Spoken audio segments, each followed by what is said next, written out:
15th August వరకు ఆ ఖాతాలలోకి అందరి రైతులకు కూడా ఇవ్వడానికి మేము కూడా సిద్ధంగా ఉన్నాం.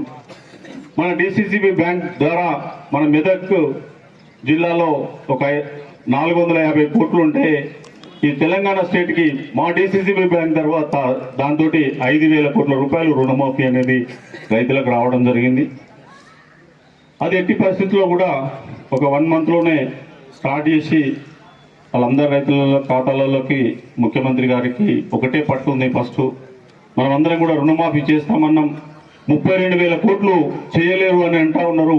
మనం ఇచ్చి రైతుకి ఒకేసారి ఇచ్చి వాళ్ళ అకౌంట్లలోకి ఇచ్చి మనము నిరూపించుకోవాలనే దానిలోనే ముఖ్యమంత్రి గారు ఉన్నారు. కాబట్టి మనం అందరం కూడా ముఖ్యమంత్రి చేసే దానిలో పనిలో అందరం కూడా ఇప్పుడే నేను ఇక్కడికి రాగానే రైతన్నలతోటి కూడా ఒక పెద్ద పెద్ద మనుషులతోటి మా తండ్రి ఏజ్ అటువంటి వాళ్ళతో కూడా చర్చించడం జరిగింది. మాకు అన్న ఏజ్ వాళ్ళతో కూడా చర్చించడం జరిగింది.